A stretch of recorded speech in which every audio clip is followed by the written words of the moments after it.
Assalamualaikum warahmatullahi wabarakatuh. Kembali lagi di STV Channel bersama saya Asep Doni Pradana di materi basis data untuk kompetensi keahlian rekayasa perangkat lunak kelas 11. Materi yang akan kita bahas kali ini adalah mengenai basis data relasional atau yang biasa dikenal dengan nama database relasional. Di dalam database relasional ada beberapa hal yang akan kita bahas di pertemuan yang sekarang, yaitu mengenai entitas, relasi, atribut, kemudian tuple, dan lain sebagainya. Sebelum kita masuk ke hal-hal yang tadi saya sebutkan, kita harus mengetahui terlebih dahulu bahwa database relasional adalah basis data yang merepresentasikan data dalam bentuk tabel-tabel, di mana tabel-tabel tersebut saling berhubungan. Artinya, di sini ada contoh-contoh tabel. Dari keempat tabel itu saling berkaitan. Di tabel-tabel ini itu terdiri dari nama tabel, kemudian ada atributnya, kemudian ada kolomnya, ada recordnya, ada isinya, dan saling berelasi atau saling berhubungan antar tabel yang satu dengan tabel yang lainnya. Itu yang dinamakan dengan basis data relasional. Kemudian di dalam basis data relasional itu ada entitas. Entitas itu adalah sebuah objek yang keberadaannya dapat dibedakan terhadap objek lain.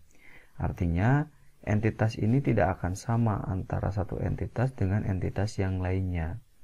Kalau kemiripan mungkin ada, tetapi tidak akan sama.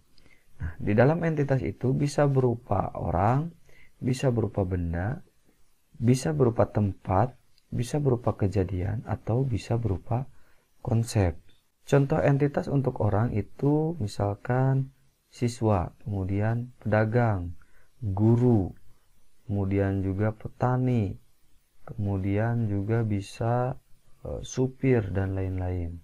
Kemudian untuk contoh entitas benda itu ada mobil, mesin, ruangan.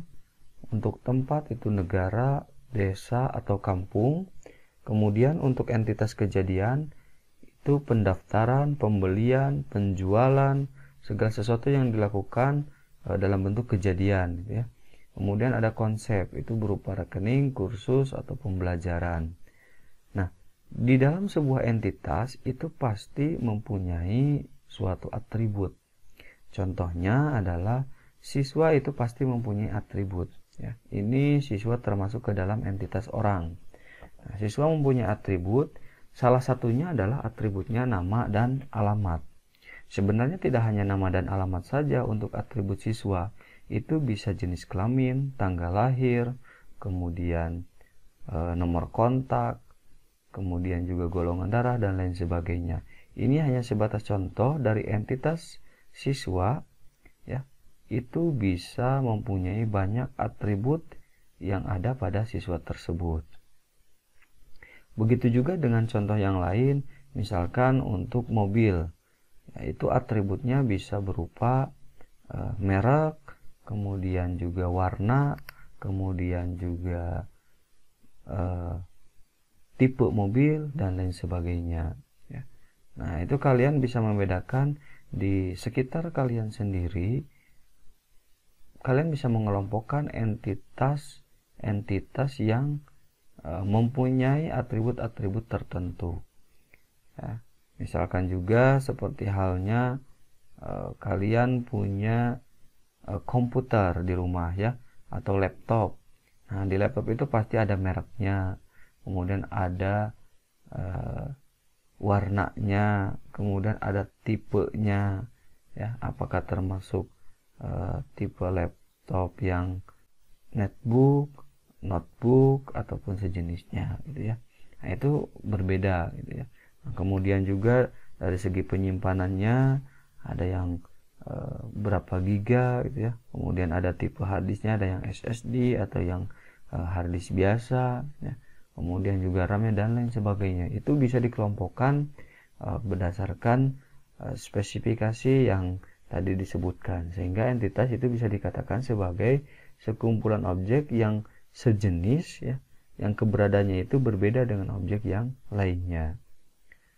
Kemudian ada istilah di dalam basis data, itu yang pertama adalah relasi atau sebuah tabel yang terdiri dari beberapa kolom dan beberapa baris. Kemudian ada atribut. Atribut di sini adalah kolom pada sebuah relasi. Ya. Dan selanjutnya ada tuple ya, atau baris pada sebuah relasi atau kumpulan elemen-elemen yang saling berkaitan, menginformasikan tentang suatu entitas secara lengkap gitu ya. Nah, kemudian ada juga derajat atau degree, ya, itu jumlah atribut di dalam sebuah relasi. Dan yang terakhir ada kardinalitas atau cardinality, yaitu adalah jumlah tuple di dalam sebuah relasi. Nanti akan saya jelaskan juga dari kelima istilah ini pada saat kita melakukan praktik pembuatan database beserta hal-hal yang ada di sini. Tabel kah, atribut kah, record, kolom, dan lain sebagainya, sehingga nanti bisa membedakan contoh-contoh dari kelima ini. Nah, yang selanjutnya itu ada relational key. Relational key itu terbagi menjadi 5 key ya. Yang pertama ada super key, ada primary key, ada alternate key, ada candidate key, dan ada foreign key ya. Nah, nanti kita akan banyak bertemu di primary key dan foreign key kalau misalkan di pengenalan basis data ini ya. Dimana primary key itu adalah candidate key yang terpilih untuk mengenali secara unik ya, seluruh nilai atribut pada sebuah baris dan tidak boleh kosong. Jadi kalau misalkan tadi yang dibahas adalah atributnya dari siswa, nah misalkan kita punya tabel namanya tabel siswa. Di dalam tabel siswa itu ada atributnya, yaitu nama dan alamat. Nah, kalau kita ingin menggunakan primary key, maka di dalam tabel siswa tersebut harus ada satu primary key. Kalau misalkan atributnya hanya ada nama dan alamat, itu tidak akan mungkin bisa dijadikan primary key. Karena apa? Karena primary key itu harus unik. Nama itu tidak unik karena bisa satu orang bisa sama dengan orang lain. Alamat juga tidak unik karena bisa ada alamatnya yang sama. Maka kita harus tambahkan lagi satu atribut lagi. Misalkan NISN. Ya. Nah, setiap siswa itu tidak akan ada yang sama NISN-nya. Maka itu bisa dijadikan sebagai primary key. Ya. Nah, kemudian ada foreign key. Foreign key itu adalah sebuah atribut atau kombinasi atribut dalam sebuah tabel di mana nilainya cocok dengan primary key pada tabel lainnya. Jadi kalau foreign key itu ada dua tabel atau lebih ya.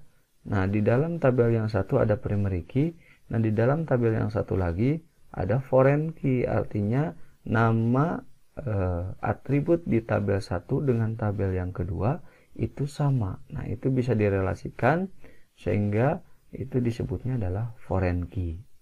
Nah, kemudian ada juga super key ya, sebuah atribut yang secara unik juga mengenali setiap entitas pada sebuah tabel. Ada alternate key dan ada juga candidate key. Nah, nanti ini kita akan bahas di pertemuan selanjutnya pada saat kita praktik langsung supaya kalian bisa langsung memahami dan tidak berimajinasi lagi tentang relational key tersebut. Baik, itu saja yang bisa saya sampaikan terkait pertemuan kali ini.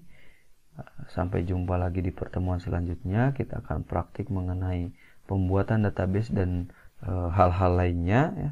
Semoga video ini bermanfaat buat kalian. Tetap jaga protokol kesehatan ya. Terima kasih telah menonton video ini.